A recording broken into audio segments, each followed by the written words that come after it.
सुदर्शन घुम घुम, जितना चाहे जोर लगा, माधव की मची है धूम, माधव की मची है धूम, माधव की मची है धूम। घुम घुम सुदर्शन घुम घुम, धूम मची। दोस्तों, इतिहास के पन्नों में कुछ नाम ऐसे होते हैं जो होकर भी नजर नहीं आते, और ये वो व्यक्ति था जो औरंगजेब की फौज यानी उसकी आर्मी में था। औरंगजेब की नाक के नीचे से अपनी चालाकी से उसने औरंगजेब को कैसे मात दी, ये वो नाम है जो इतिहास के पन्नों में कहीं दिखता नहीं, नजर नहीं आता, लेकिन यही वो नाम है जिसके लिए हिंदू धर्म हमेशा उसका आभारी रहेगा, और वो नाम है साहिल। नमस्कार दोस्तों, कृष्ण पलायन के हमारी श्रृंखला में हम आपको बता रहे हैं कि कैसे औरंगजेब एक एक करके सभी मंदिरों को तोड़ रहा था, सभी मूर्तियों को तोड़ रहा था, और वहाँ पर साहिल हमारी इस श्रृंखला के हीरो ने एक बलिदानी रोल निभाया था, और किस तरह से उसकी नाक के नीचे से वो सारी मूर्तियों को एक जगह से दूसरी जगह पलायन करता था। आज के इस एपिसोड में गोपीनाथ जी के विस्थापन की कहानी हम आपको बता रहे हैं। द्वापर युग की लीला एक बार फिर दोहराई गई। गोपीनाथ टोकरी में बैठकर वृंदावन से निकले। जब जयपुर पहुंचे तो 18 बैलगाड़ियों में हीरे, मोती, सोना, चांदी और जेवर लदे हुए थे। जब एक अंग्रेज अफसर ने अपनी नब्ज से चलने वाली घड़ी गोपीनाथ जी को बांधने को दे दी तो वो चलने लगी, और इस तरह पत्थर में प्राण होने का प्रमाण मिला। दोस्तों, 1669 के आसपास का दौर मुगल बादशाह औरंगजेब हिंदू मंदिरों को तोड़ने का फरमान जारी कर दिया। सैकड़ों मंदिर और विग्रह खंडित किए जा चुके थे। काशी, मथुरा, वृंदावन जैसी धर्म नगरी में शंख और आरती के स्वर मंद पड़ गए थे। हिंदू भक्त अपने घरों में ही पूजा पाठ करके संतोष मना रहे थे, डरे हुए थे। लेकिन औरंगजेब को पता नहीं था कि अब साहिल सारी खबरों को यहाँ से जो भी वो योजना बनाता था लल्ला के भक्तों तक पहुंचा देता था। ब्रिज के राजा गोकुल जाट से ये देखा ना गया। उसके भीतर बदले की आग जल रही थी, मगर छोटी सी सेना औरंगजेब से भिड़ने के लिए काफ़ी नहीं थी उसकी। फिर भी कुछ ना कुछ करना तो था। चोरी छिपे उसने एक बैठक बुलाई। ब्रज के बच्चे, बूढ़े, आदमी, औरत, हर जाति वर्ग के लोग वहां पर आए।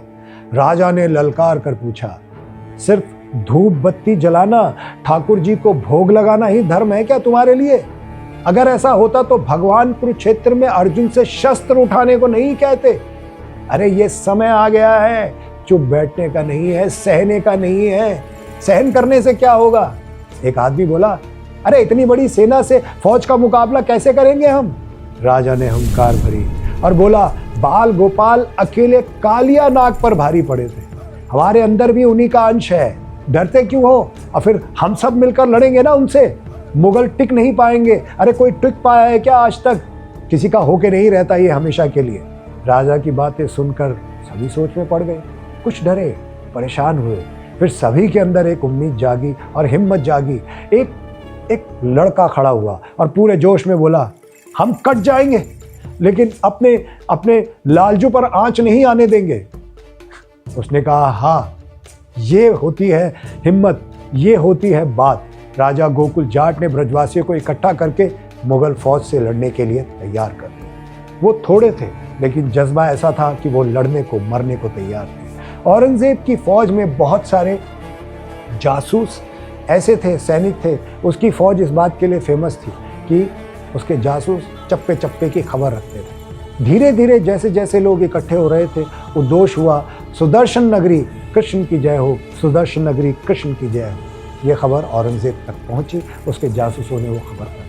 देखते देखते करीब 10,000 भक्त मुगल फौज से लड़ने को तैयार हो गए। महावन में सिरहोरा गांव के पास मुगल फौज और कृष्ण भक्तों का आमना सामना हुआ। मुगल फौजदार अब्दुल नबी ग्वालों, किसानों और जाट सैनिकों की मिलीजुली फौज देखकर दंग रह गया और नाक सिकुड़कर बोला, मंदिर में घंटियां बजाने वाले ये काफिरों में इतनी हिम्मत कहाँ से आई? एक सिपाही ने बताया, हुजूर, गोकुल जाट ने इन्हें इकट्ठा किया है। अब्दुल नबी चिढ़कर बोला, अरे इन बेजान पत्थरों में दम नहीं है, इन पत्थरों पर क्या नाश करते हो तुम? सिपाही बोला, दूध, घी और मक्खन खाते हैं सर वो। फिर एक जोर से ठहाका गूंजा। फिर अब्दुल नबी बोला, पत्थरों पर मांस भी चढ़ता है क्या? सिपाही मुस्कान के साथ बोला, नहीं हुजूर, इससे पत्थर नापाक हो जाता है। अब्दुल नबी तुरंत बोला, आज हम इसके भगवान को इन्हीं काफिरों के खून से नहलाएंगे।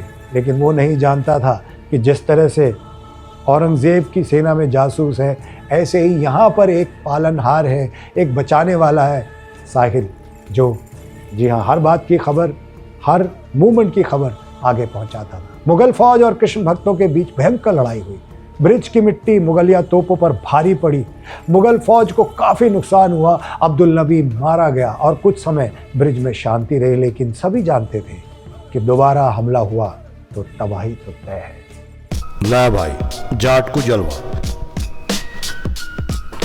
गलत फहमी के भाई हो गए शिकार, उसी चक्कर में खाई बुरी तरह मार। दूध दही का ऐसा जलवा दिखाया, 2 मिनट में सबको मैदान से भगाया। औरंगजेब की 2 मिनट में खड़ी हो गई खाट, भाई को क्या पता नोई ना कहते जाट, नोई ना कहते जाट। अरे बहुत मारा भाई।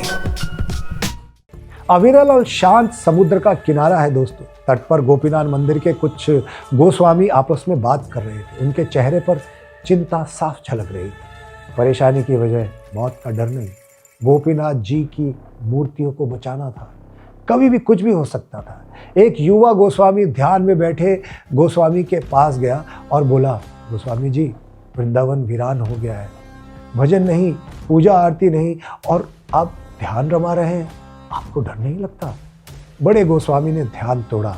वे कुछ चुपचाप बैठे रहे, फिर गहरी सांस लेकर बोले, राखे कृष्ण मारे के, मारे कृष्ण राखे के। मतलब भगवान कृष्ण रक्षा करे तो कौन मार सकता है? अगर कृष्ण किसी को मारना चाहे तो उसे कोई बचा नहीं सकता, और अगर बचाना चाहे तो उसे कोई मार नहीं सकता। अचानक माहौल बदल गया। गोपीनाथ के सेवायते, जितने भी पुजारी थे, उनका विश्वास लौट आया था। तभी एक गोस्वामी आगे बढ़ा और कांपती हुई आवाज में बोला, महाराज, नगर के हर मोड़ गली पर मुगल सिपाही पहरा दे रहे हैं, बाहर निकलना मुश्किल हो गया है, कैसे निकले, तैयारी कैसे करें? बड़े गोस्वामी ने मुस्कुराकर कहा, चिंता मत करो, बस देखते जाओ, देखते जाओ। प्रभु जाना चाहे तो उन्हें कोई रोक ना पाएगा। कुछ देर रुककर बोले, कुछ टोकरियों और ढेर सारी घास का इंतजाम करो, गोपीनाथ जी को उसमें छिपाकर ब्रिज से बाहर निकालो। राजा गोकुला को भी खबर कर दो, वो हमारी मदद जरूर करेंगे। बस फिर क्या था। ये बात सुनकर एक गोस्वामी राजा के महल की ओर दौड़ पड़ा। अन्य सेवायत बाकी इंतजाम करने में जुट गए। एक टोकरी में गोपीनाथ और दूसरे में राधा रानी का विग्रह रख के, उनकी मूर्तियां रख के ऊपर से घास से उनको छुपाया गया। और कुछ अन्य टोकरियां भी थी जिसमें सिर्फ घास ही घास थी, ताकि पता ना चले, अगर कोई बीच में रोके चेक करे तो सिर्फ उसमें घास ही मिले। लेकिन यहाँ पर एक बहुत बड़ा रोल साहिल ने निभाया, क्योंकि सूबेदार तो वही था। उसी के हाथ में था कि वो किसे रोके और किसे जाने दे। गोपीनाथ जी की विग्रह, उनकी मूर्तियों को साहिल ने चुपचाप वृंदावन से बाहर कराया। सभी गोस्वामी ने एक एक टोकरी अपने सिर पे रखी और चल पड़े। द्वापर की लीला कलयुग में दोहराई जा रही थी। द्वापर में बाबा वासुदेव कंस के कारगर से कन्हैया को ले गए थे। इस बार वृंदावन के गोसाई मुगलों की नजर से कान्हा को बचा कर ले जा रहे थे। गोस्वामी की टोली धीरे धीरे चली जा रही थी। मुगल सैनिक पास से गुजर रहे थे। सभी की धड़कनें पड़ जाती थी, लेकिन कृष्ण ने वृंदावन छोड़ने का मन बना लिया था। किसी पहरेदार या जासूस को जरा भी शक नहीं हुआ। टोली वृंदावन के बाहर राधा कुंड के नजदीक पहुंची।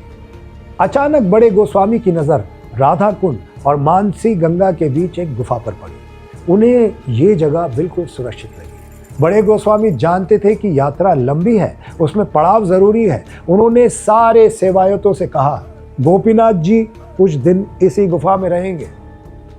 आस्था की ऊर्जा से भरे एक सेवायत को वहां रुकना ठीक नहीं लगा। उसने कई मंदिरें टूटते हुए देखे थे।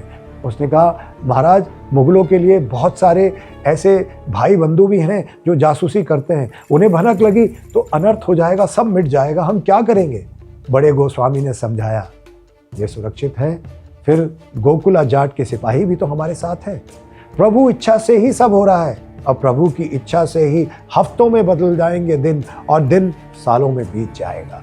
और ऐसा ही हुआ। गुफा में कुछ साल बीतने के बाद गोस्वामी विग्रह लेकर आगे बढ़े और कामा पहुंच गए। वहाँ के राजा त्रिलोकचंद्र और रानी भानुमति गोपीनाथ जी को देखकर भाव विभोर हो उठे। वो इनका इंतजार कर रहे थे।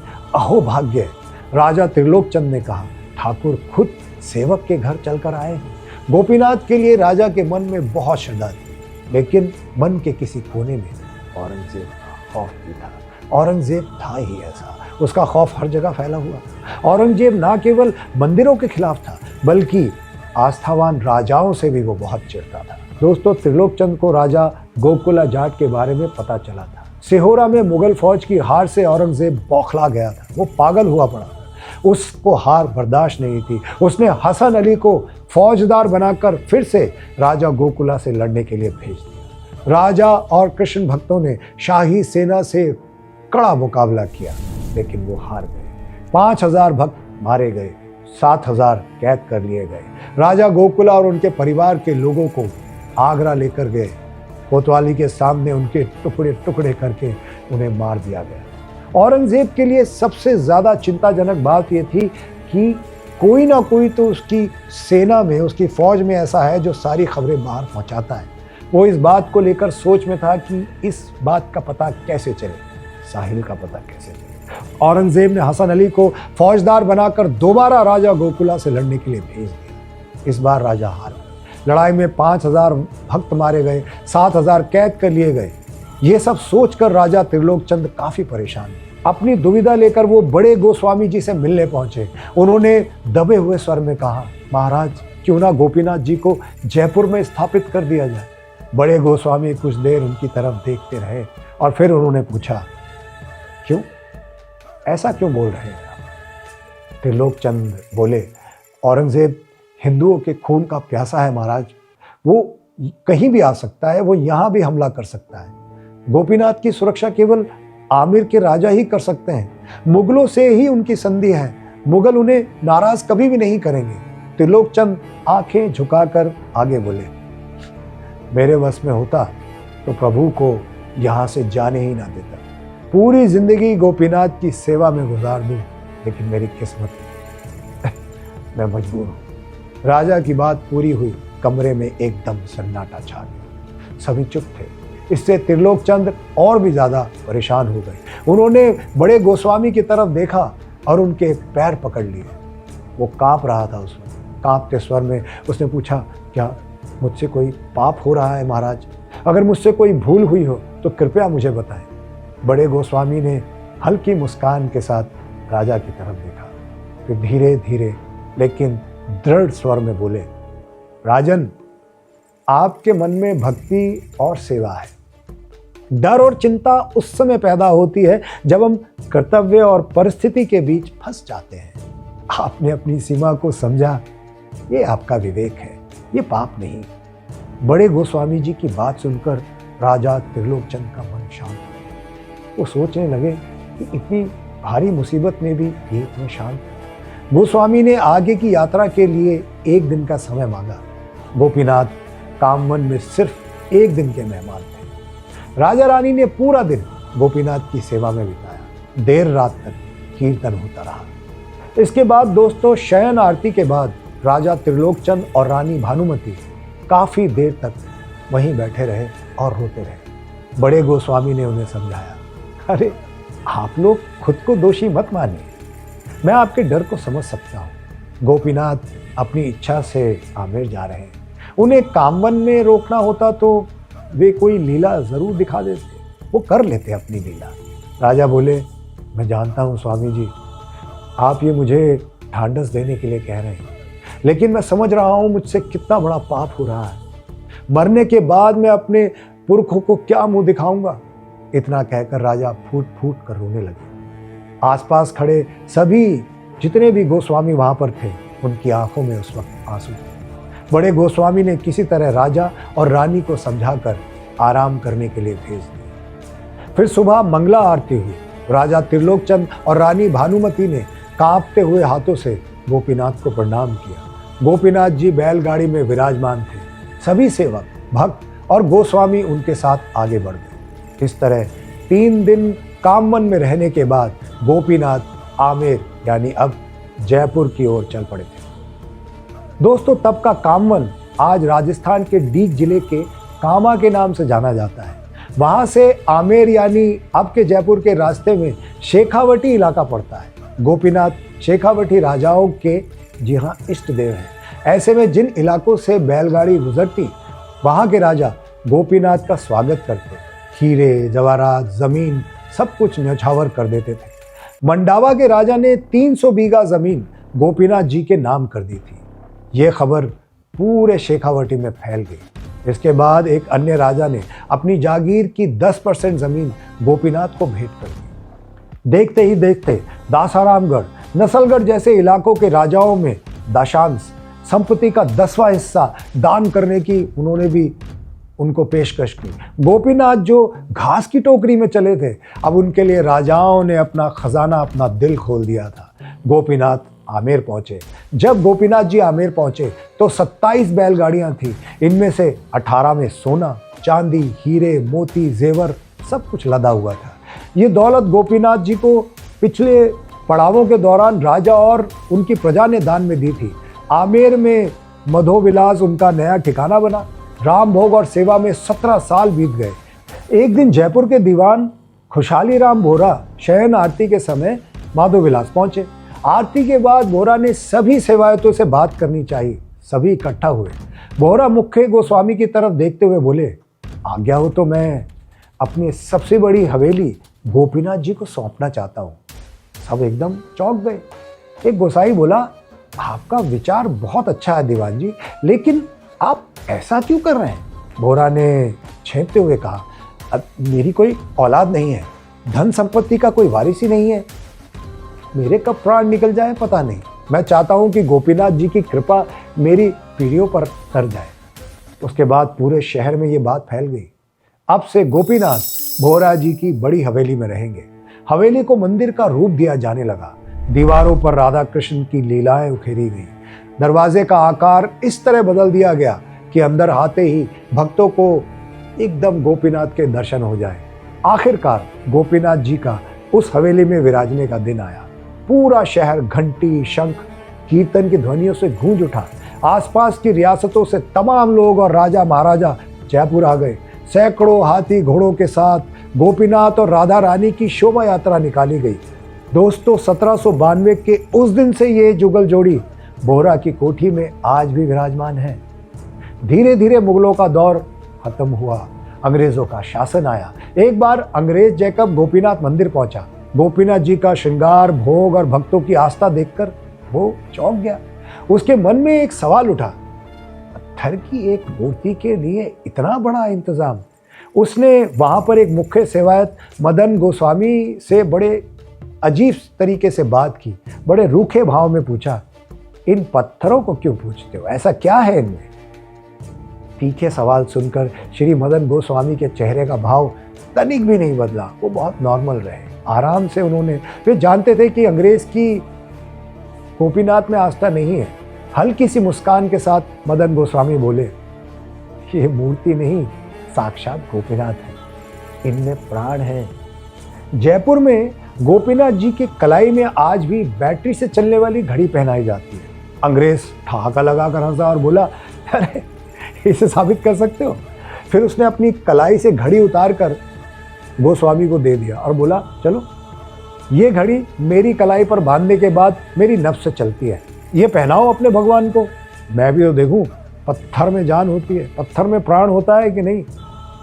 वो मुस्कुराए। गोस्वामी ने गोपीनाथ की कलाई पर घड़ी बांधी, घड़ी नहीं चली। गोस्वामी ने घड़ी उतार कर दोबारा पहनाई, घड़ी फिर भी रुकी रही। एक बार फिर ऐसा किया, लेकिन घड़ी नहीं चली। मदन गोस्वामी शांत खड़े रहे। उन्हें पता था कि घड़ी चलेगी। अंग्रेज घमंड से मुस्करा रहा था, क्योंकि ये बात उसके लिए मजाक की तरह थी। वो इस पर विश्वास नहीं कर रहा था, इसलिए वो इस तरह से उनका मजाक उड़ा रहा था।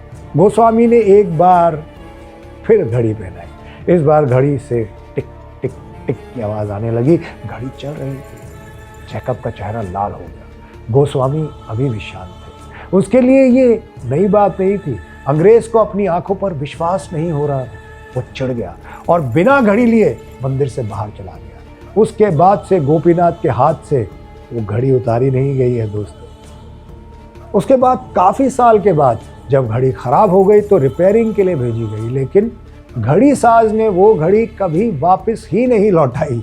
इसके बाद से गोपीनाथ को बैटरी से चलने वाली घड़ी आज भी पहनाई जा रही है। तो दोस्तों, ये था हमारा आज का एपिसोड। अगले एपिसोड में हम आपको बताएंगे कि कैसे औरंगजेब साहिल को तलाशने लगा। वो पागल हो चुका था क्योंकि उसे उस आदमी की तलाश थी जो कृष्ण की मूर्तियों को एक जगह से दूसरी जगह पहुंचा रहा था। बने रहिए हमारे साथ।